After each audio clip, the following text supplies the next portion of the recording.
शास्त्रीय विद्या चैनल पर सभी दर्शकों का हार्दिक स्वागत एवं अभिनंदन। आज महोदया जी फिर से आई हुई हैं। कहिए महोदया जी, आज आप क्या प्रश्न लेकर के आई हुई? प्रणाम गुरुजी। आयुष्मती हो, कल्याण हो आपका। धन्यवाद गुरुजी। हम बहुत दिनों से ज्योतिष का बहुत सारा टॉपिक्स पढ़ रहे हैं, बट मेरे माइंड में सबसे पहली चीज़ ये आई कि इतनी सारी चीज़ों के बारे में जो हम जानकारी ले रहे हैं, वो टॉपिक का मेन पहले वो टॉपिक हम क्यों पढ़ रहे हैं वो जानना ज़्यादा ज़रूरी है। तो सबसे पहला क्वेश्चन मेरे पास आपके लिए ये है कि आप इस बात पे थोड़ा प्रकाश डालिए कि ज्योतिष शास्त्र किसे कहते हैं, या ज्योतिष शास्त्र है क्या चीज़? बहुत सुंदर प्रश्न है, क्योंकि ज्योतिष पर बहुत दिन से बातें चल रही हैं, शास्त्रों की बातें चल रही हैं जी। लेकिन ज्योतिष शास्त्र क्या होता है, ज्योतिष शास्त्र कहते किसे हैं, ये चीज़ तो जानना अत्यंत आवश्यक है। क्योंकि लोगों के मन में कहो कि ज्योतिषी आए हुए हैं, तो ज्योतिषी के मतलब लोग देखते हैं कि हाथ देख लो, यही कहते हैं ज्योतिषी हाथ देखता है। लेकिन हम आपको शुरू में ही बता दे रहा हूँ, हाथ देखना ज्योतिष का सब्जेक्ट ही नहीं है। अच्छा। वो अलग विद्या है। ज्योतिष में हाथ देखना नहीं बताया जाता। अच्छा। आपका प्रश्न है ज्योतिष कहते किसे जी। इसकी शुरुआत हम वेदों से करेंगे, जहां पर कि ज्योतिष वर्णित है। हमारे सनातन धर्म में 4 वेद हैं, ऋग्वेद, यजुर्वेद, सामवेद, अथर्ववेद। चारों वेदों को समझाने के लिए 6 वेदांग का निर्माण हुआ। ठीक है। हमारे ऋषियों और महर्षियों ने 6 वेदांग बनाए। कौन कौन? शिक्षा, कल्प, व्याकरण, निरुक्त, छंद और ज्योतिष। 6 वेदांग बने। इन्हीं के द्वारा वेदों की व्याख्या की जाती है। अच्छा। इन वेदांगों को वेद पुरुष के अंग माने गए। जैसे शिक्षा नाक हो गई, कल्प हाथ हो गया, व्याकरण मुंह हो गया, निरुक्त कान हो गया, छंद पैर हो गए, आंख ज्योतिष हो गई, ज्योतिष आंख बनी। अच्छा। वेद को एक पुरुष की संकल्पना की गई और उसमें ज्योतिष को आंख माना गया, यानी very important organ of the Ved. बिना आंख का आदमी अंधा होता है जी। एक्चुअल में देख ही नहीं पाएगा क्या है, देख ही नहीं पाएगा। तो ज्योतिष ये वेद का आंख है, वो रियलिटी बताता है। तो आपको इससे समझ में आ गया होगा कि ज्योतिष बहुत इंपॉर्टेंट एक ग्रंथ है, एक सब्जेक्ट है, एक वेदांग है जी। अब प्रश्न ये होता है कि ज्योतिष ये शब्द बना कैसे? कुछ लोग बहुत उटपटांग इसकी व्याख्या कर देते हैं। कहते हैं ज्योति धन ईश बराबर ज्योतिष, यानी गॉड ऑफ लाइट। अच्छा। लेकिन ये ठीक नहीं है। क्योंकि ज्योति धन ईश कहेंगे, ज्योति प्लस ईश कहेंगे, तका सवर्णे दीर्घ से दीर्घ स्वर संधि हो जाती है, ज्योतिष होता बड़ी ई की मात्रा हो जाती, दीर्घ ई की मात्रा। लेकिन इसमें ह्रस्वी है, ज्योतिष छोटी की मात्रा, उसको ह्रस्वी कहते हैं। अच्छा। छोटी जिसको बोलचाल की भाषा में कहते हैं। अच्छा।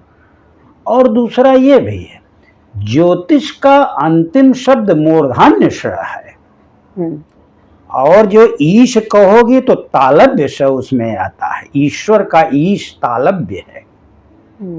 इस तरीके से जो ज्योति धन ईश कहते हैं कि ज्योतियों का भगवान, गॉड ऑफ लाइट, वो परिभाषा आधा हिंदी करेंगे आधा अंग्रेजी करेंगे, तो वो ठीक नहीं है।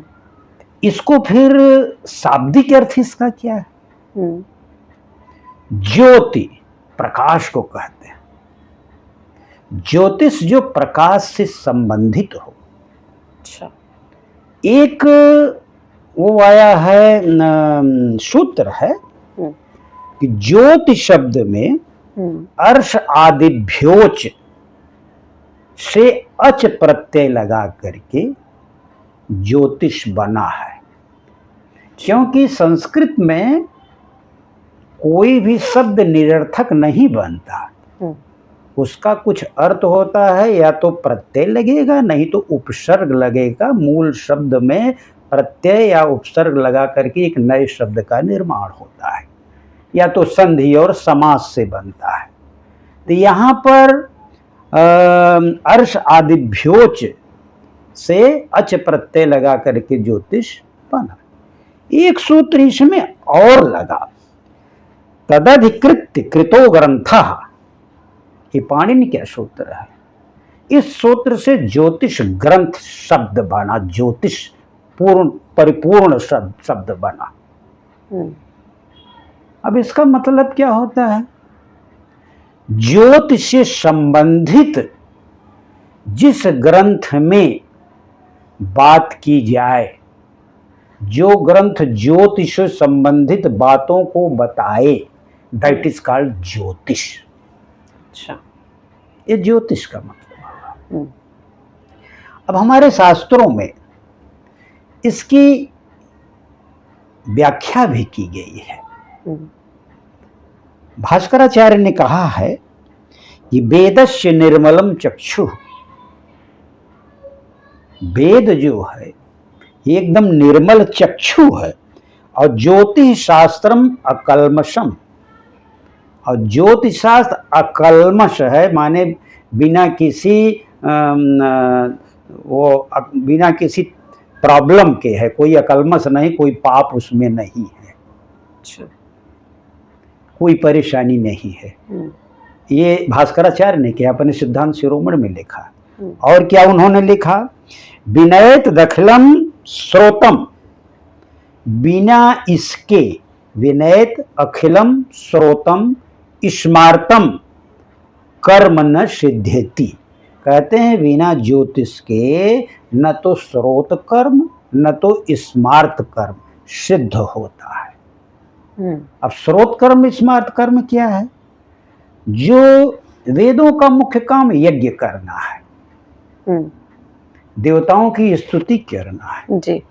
तो श्रोत कर्म में जो वेद मंत्रों के द्वारा पूजन पठन किया जाता है उसे श्रोत कर्म कहते हैं। उसमें श्रुतियां रहती हैं, और जो पुराणों के द्वारा या लौकिक मंत्रों के द्वारा जो देवी देवताओं के पीछे गणेश की पूजा हो रही है, देवी की पूजा हो रही है, दुर्गा की पूजा हो रही है, हनुमान जी की पूजा हो रही है, राम की पूजा हो रही है, इसको स्मार्त कर्म कहते हैं। ये शुद्ध भाषा है शास्त्र की, ये आम आदमी के समझने की बात नहीं है। श्रौत और स्मार्त कर्म, तो उसमें कहते हैं श्रौत और स्मार्त कर्म बिना ज्योतिष के सिद्ध नहीं हो सकता। ये भास्कराचार्य ने कहा है। एक दूसरे विद्वान ने कहा है कालाधीनम जगत सर्वम, ये ज्योतिष काल के अधीन माना जाता है। इसमें काल माने समय, समय की बात बताई जाती है। कहते हैं ये पूरा जगत काल के अधीन है। समय के अनुसार इसमें परिवर्तन होते रहते हैं। समय के अनुसार ग्रह चल रहे हैं, समय के अनुसार नक्षत्र पर चरण कर रहे हैं, समय के अनुसार जहाँ जैसे आ रहे हैं उसका पृथ्वी पर प्रभाव पड़ रहा है, समय के अनुसार जन्म होता है, समय के अनुसार मरण होता है। तो समय की बात ज्योतिष बताता है। ज्योतिष बहुत जरूरी चीज है।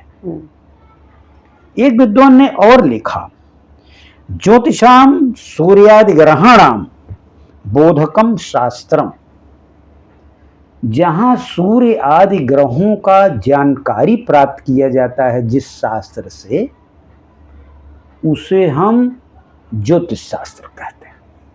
अच्छा। एक विद्वान ने और लिखा है, ये सब विद्वानों के विचार हैं। जी। उन्होंने लिखा ग्रह गणितम ज्योतिषम, जहाँ पर ग्रहों का गणित किया। गणित क्या होता है? ग्रह कहाँ पे हैं, कितनी दूर पे हैं, कितने चले, किसके आगे गए, किसके पीछे गए, कितने दिन में एक भचक्र क्या परिक्रमा किए, ये जहाँ गणित की बात होती है उसे ज्योतिष कहते हैं। तो शायद आपको ज्योतिष समझ में आ गया होगा, ज्योतिष कहते किसे हैं जी। और जो लोग ज्योतिधन ईश कहते हैं या गॉड ऑफ लाइट कहते हैं, वो गलत है, वो शास्त्र की परिभाषा में नहीं बैठता है जी। अब ज्योतिष तो आप जान ले गई, शास्त्र किसे कहते हैं? शास्त्र कहते हैं शासनात् शास्त्रम। शास्त्र की परिभाषा है शासनात् शास्त्रम, जो कर्तव्य अकर्तव्य के बारे में बताए वो शास्त्र है। और क्या कहते हैं? और शासनात् शास्त्रस्त्वं संसनादपि, ये भी एक परिभाषा, 2 सूत्र है। इसका मतलब होता है जो सत्य की बात बताए उसे शास्त्र कहते हैं। तो ज्योतिष में जो ग्रहों की, कालों की बातों को सत्य ढंग से जन्म मरण के, लय को, प्रलय को बताए सत्य ढंग से, उसे हम ज्योतिष शास्त्र कहते हैं। शायद आपको समझ में आ गया होगा, हमारे दर्शकों को भी समझ में आ गया ज्योतिष शास्त्र कहते किसे हैं। जी। आगे आपका क्या प्रश्न है? अगला प्रश्न मेरा है कि ज्योतिष में क्या होता है, और ये जो ज्योतिष है हम इसके बारे में और मतलब क्या जानते हैं? मतलब ज्योतिष में हम क्या पढ़ते हैं? हाँ, आपका मतलब प्रश्न ये है ज्योतिष पढ़ के क्या जान सकते हैं? ज्योतिष में हम क्या क्या, ज्योतिष के सब्जेक्ट क्या है, उसमें क्या क्या पढ़ा जाता है। जी। आपका ये कहने का जी। बराबर नहीं आपके प्रश्न है। उसका मतलब है ज्योतिष में हम क्या क्या पढ़ते हैं, क्योंकि ज्योतिष ज्योतिष ज्योतिष ज्योतिष होता है, लेकिन ज्योतिष में रहता क्या है? अभी तो मैंने ज्योतिष की परिभाषा बताया। जी। ज्योतिष में बहुत सारी चीज पढ़ते हैं। बिना ज्योतिष के हमारी जिंदगी चल ही नहीं सकती। अब आप जानिए क्या क्या चीज पढ़ता है। पहली बात, इसमें तारा, नक्षत्र, राशि, आकाश मंडल। आकाश मंडल में बहुत सारे तारे हैं। उन तारों में कुछ ग्रह हैं, कुछ नक्षत्र। नक्षत्र जो चलते नहीं उसे नक्षत्र कहते हैं, ग्रह जो चलते हैं उसे ग्रह कहते हैं। तो जैसे सूर्य, चंद्रमा, मंगल, बुध, गुरु, शुक्र, शनि, राहु, केतु, ये हमारे तो ग्रह हो गए। और 27 नक्षत्र हो गए, शनि, भरणी, कृतिका, रोहिणी, मृगशिरा, आर्द्रा, पुनर्वसु, पुष्य, श्लेषा, ऐसा करके 27 नक्षत्र हैं। उन नक्षत्रों के बारे में हम ज्योतिष में पढ़ते हैं, ग्रह के बारे में पढ़ते हैं, तारा के बारे में पढ़ते हैं, और क्या करते हैं? काल का ज्ञान करते हैं। काल माने होता है समय। समय में जैसे ये आज दिन है, तो दिन में सावन दिन है, नक्षत्र दिन है, इसके बाद चंद्र दिन है। ऐसे दिन आपको मैंने पीछे के एक वीडियो में बताया हूँ। इन सब दिन के बाद फिर पक्ष के बारे में पढ़े, वो भी काल ही है। एक महीने में 15-15 दिन का 2 पक्ष होता है, कृष्ण पक्ष, शुक्ल पक्ष। इसके बाद उत्तरायण दक्षिणायन पढ़ते हैं। सूर्य उत्तरायण में गया, मकर राशि से लेकर के मिथुन राशि से मकर, कुंभ, मीन और मेष, वृष, मिथुन, 6 राशि उत्तरायण में रहता है। इसके बाद बची हुई शेष राशि दक्षिणायन, ये भी हम इसमें पढ़ते हैं। गोल पढ़ते हैं कि सूर्य है किधर, गोल, उत्तर गोल की दक्षिण गोल। मेष राशि से लेकर के कन्या राशि तक जब सूर्य रहता है तो उसको उत्तर गोल कहते हैं, पंचांग में दिया रहता है। उत्तर गोल में सूर्य है, उत्तरायण अलग है और उत्तर गोल अलग है। और दक्षिण गोल अलग है। दक्षिण गोल में तुला राशि से लेकर के फिर जो है मीन राशि तक छह राशि सूर्य उत्तर गोल में रहता है, 6 राशि दक्षिण गोल में रहता है। इसके बाद दिनों में ब्रह्मा का दिन, बृहस्पति दिन, कल्प, वैवस्वत, मनवंतर, इनके सब दिन होते हैं।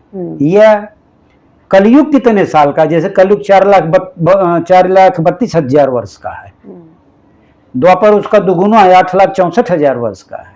त्रेता उसका तिगुना है, सतयुग उसका 4 गुना है। तो ये सब हम ज्योतिष में पढ़ते हैं। काल की गणनाएं त्रुटि से लेकर के प्रलय तक की जानकारी हम इसमें करते हैं।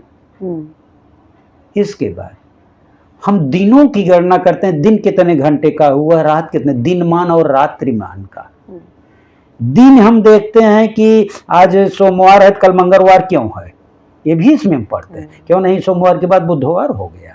या दिन कितने हैं, तो 7 हैं, तो 7 ही क्यों है। मैंने दिन के वीडियो बनाया, हाँ दिन के वीडियो में मैंने बताया है सर, ये दिन का वीडियो मैंने बताया है। इसके बाद तिथियों का, तिथियां कैसे बनी या दिन कैसे बने, मैं बताया था। जो 25वीं होरा चालू होती है तो वही दिन होता है। तिथियों का निर्माण कैसे हुआ, जब सूर्य और चंद्रमा 12 अंश की दूरी पर हो जाते हैं, तिथियों का, ये भी हम इसमें पढ़ते हैं। ये भी इसकी विषय वस्तु है जी।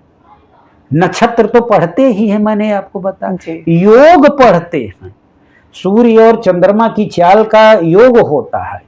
वो अच्छा योग है तो शुभ काम करते हैं, खराब योग है तो खराब। जैसे विषकुंभ योग है, विषकुंभ जहर से भरा हुआ योग है, तो उसमें हम अच्छा काम नहीं करते हैं। अच्छा। आनंदाद योग है। इसके बाद हम बाण निकालते हैं, 2 रंग के पांचक होते हैं। पांचक नाम सुना होगा, पंचक। पंचक, हाँ, उसमें कुछ शुभ काम नहीं करते हैं। तो 2 रंग के पंचक होते हैं। अच्छा। एक सूर्य के द्वारा होता है कि चंद्र के द्वारा होता है। जब चंद्रमा वो क्या कहता, धनिष्ठा, शतभिषा और पूर्वा भाद पर, उत्तरा भाद पर, रेवती में जब ये गोचर करता है हर महीने, तब चंद्रमा के हिसाब से ये पंचक लगता है। और सूर्य के अंश के आधार पर बाण पंचक, चोर पंचक, नृप पंचक, ऐसे पंचक होते हैं 5 प्रकार के। उसमें भी शुभ कार्य नहीं होता, ये भी इसमें पढ़ते हैं। अच्छा। मुहूर्त पढ़ते हैं कि मुहूर्त कोई भी काम करो, शादी करने जा रहे हो, विवाह करने जा रहे हो, घर से निकलने जा रहे हो, गृह प्रवेश करने जा रहे हो, वो भी इसमें रहता है।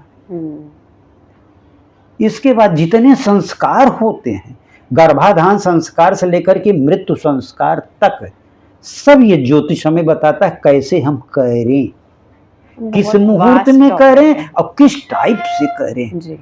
चाहे गर्भाधान संस्कार हो, पुंसवन संस्कार हो, सीमंतोन्नयन संस्कार हो, जन्मजात संस्कार हो, नामकरण संस्कार हो, कर्ण छेदन संस्कार हो, इन संस्कारों का वो क्या कहा जाता है, फिर विवाह है, वो यज्ञोपवीत संस्कार है। इसके बाद लास्ट में मृत्यु संस्कार है, अंतिम संस्कार है। तो अंतिम संस्कार में देखती होगी पिंडा दिया जाता है, कितना पिंड दें, कब प्रेत पितृ बनेंगे, या कितने दिन तक हम शुभ काम न करें, कितने दिन सूतक रहेगा, कितने दिन पातक रहेगा, ये सब बातें इसमें पढ़ी जाती हैं जी। ये इसकी विषय वस्तु है। और इसमें क्या रहता है, इसमें उत्सव रहते हैं, व्रत रहते हैं, पर्व रहते हैं। कृष्ण जन्माष्टमी कब मनाई जाए, और हम बहुत सारी चीजें इसमें हम ज्योतिष में पढ़ते हैं। जैसे कुंडली का निर्माण हम कैसे करें। कुंडली का मतलब होता है जब आदमी पैदा होता है तो उस समय, जिस समय वो पैदा हुआ, जहाँ पर पैदा हुआ, और तो जहाँ पर पैदा हुआ, जिस समय पैदा हुआ, जिस डेट में पैदा हुआ, तो उस समय आसमान में उसके ग्रह कहाँ पर थे, कौन सी राशियाँ थी, कौन से नक्षत्र थे, उसका पूरी जिंदगी भर प्रभाव रहता है। इस ज्योतिष के अंतर्गत हम कुंडलियों के 12 भाव भी पढ़ते हैं। ये भी जानते हैं कि हमारी शरीर कैसे रहेगी, हम पैसा कमाएंगे कि नहीं कमाएंगे, धन भाव कैसा रहेगा, हमारा पराक्रम कैसे रहेगा, हमें सुख मिलेगा कि नहीं सुख मिलेगा, हमें पत्नी का सुख मिलेगा या पति का सुख मिलेगा कि नहीं मिलेगा, हमारी पढ़ाई होगी कि नहीं पढ़ाई होगी, हमारे शादी विवाह कब होगा, हमारा रोग कैसा रहेगा, हमारी मृत्यु कब होगी, पत्नी पहले मरेगी कि पति पहले मरेगा, सब हमारा भाग्य कैसा रहेगा, हमारे व्यवसाय कैसे रहेंगे, हम नौकरी करेंगे कि व्यवसाय करेंगे, हम पैसा कितना कमाएंगे, हम मोक्ष प्राप्त करेंगे कि नहीं प्राप्त करेंगे, हम विदेश जाएंगे कि नहीं जाएंगे, ये सब बातें ज्योतिष में लिखी रहती हैं। जब कोई ज्योतिषी के पास जाता है तो उसके बहुत सारे क्वेश्चन रहते हैं, बिना उसके आपकी दिनचर्या ही नहीं चलेगी। और ज्योतिष जो है जन्म और मृत्यु की बातें भी बताता है, और सबसे बड़ी बात ज्योतिष चारों पुरुषार्थों को, धर्म अर्थ काम मोक्ष को भी बताता है, हमारे चारों पुरुषार्थों को भी बताता है। और जो है दशाओं के बारे में बताया है, दशा में विंशोत्तरी दशा क्या है, योगिनी दशा क्या है, हम जिस नक्षत्र में पैदा होते हैं वही हमारी विंशोत्तरी दशा की स्टार्टिंग रहती है, उसी के देवता की। जैसे हम कृतिका नक्षत्र में पैदा हो गए तो सूर्य उसके वो राशि स्वामी हैं, तो सूर्य की विंशोत्तरी दशा में हम पैदा हुए हैं, और जिसकी विंशोत्तरी दशा रहती है उसके देवता उसकी कुंडली में अच्छा काम करते हैं, जहाँ बैठा रहते हैं उसको अच्छा करते हैं। तो ये सब बहुत सारी बातें, इतना ही नहीं, पानी बरसेगा कि नहीं, देश में युद्ध चलेगा कि शांति रहेगी, इस साल खेती बाड़ी अच्छी होगी कि नहीं होगी, रोज का राशि फल भी बताया जाता है। आज आपकी राशियां, कहीं झगड़ा होगा कि प्रेम होगा कि पैसा पाओगे, ये सब बातें ज्योतिष में बताई जाती हैं। तो ज्योतिष बहुत अथाह सागर है। ज्योतिष में आपको ये भी संक्रांति बताई जाती है कि हर महीने सूर्य की राशि में संक्रांति करता है। ज्योतिष में ग्रहण बताया जाता है, चंद्र ग्रहण है, सूर्य ग्रहण, उसका लोगों पर प्रभाव क्या है, उसमें हम करें क्या। इस प्रकार से ज्योतिष हमारा जो है बहुत बड़ा सब्जेक्ट है। इसका कहाँ से शुरुआत हो गई, कौन कौन से प्रवर्तक थे, किसने, ब्रह्मा ने नारद को उपदेश दिया, नारद ने किसे किया, इसमें सारी बातें या ग्रह गणित करके कि सूर्य कहाँ पर है, चंद्रमा कहाँ पर है, और कौन किससे कितना दूर है, कौन भचक्र में कितने समय में लगाएगा। जैसे चंद्रमा जो है 2.25 दिन में 27 नक्षत्र पर पार करता है, तो वहीं सूर्य 1 साल लगा देता है। वहीं बृहस्पति सूर्य 1 महीने में करता है, एक राशि पे जाता है, 1 साल में उसका 12 राशियां होती, वहीं बृहस्पति 1 राशि में 1 साल रहता है। चंद्रमा शनि 1 राशि में 2.5 वर्ष रहता है। तो ये सब बातें हमें ज्योतिष में बताई जाती हैं। तो जन्म से लेके मृत्यु तक काल गणना, अगर हम समय नहीं बताएंगे कब यज्ञ होगा, कब धार्मिक क्रियाकलापों, तो ये सब बातें ज्योतिष में बताई जाती हैं। तो सभी लोगों को कम से कम कुछ तो मौलिक ज्योतिष जानना ही चाहिए, क्योंकि बिना उसके जाने हुए हम प्रॉपर ढंग से ये कार्य नहीं कर सकते हैं। और आपके कुछ प्रश्न? और तो बहुत सारे प्रश्न हैं गुरुजी, लेकिन इस वीडियो में आई थिंक कि हमें यहाँ पे विराम देना चाहिए, क्योंकि ज्योतिष जिस हिसाब से आपने इतने सारे टॉपिक्स बताए मैं गिन भी नहीं पाई, बट जनरली ज्योतिष को जानना बहुत ज़्यादा इम्पोर्टेंट है। तो इसके और भी क्वेश्चंस हैं, वो मैं चाहती हूँ कि मैं आपसे फिर मिलूँ, तब हम उसको डिस्कस करें। धन्यवाद, आप ऐसे आती रहें, आप हमसे प्रश्न पूछती रहें। आज आपने बहुत अच्छा प्रश्न पूछा, क्योंकि ज्योतिष के बारे में बहुत दिन से चल रहा था, लेकिन ज्योतिष है क्या चीज़, इसमें क्या क्या चीज़ें होती हैं, आपने इस पर खुद भी ज्ञान प्राप्त किया और दर्शकों को भी इससे जो है आपने ज्ञान प्राप्त कराया। इसके लिए मैं आपका आभारी हूँ। बहुत बहुत धन्यवाद आपका, और दर्शकों को भी बहुत बहुत धन्यवाद एवं आभार। आपको ये वीडियो अच्छा लगता हो तो आप इसको लाइक करें, सब्सक्राइब करें, कमेंट करें। बस इसी के साथ मैं अपनी वाणी को विराम देता हूँ। आप लोगों को बहुत बहुत आभार, धन्यवाद।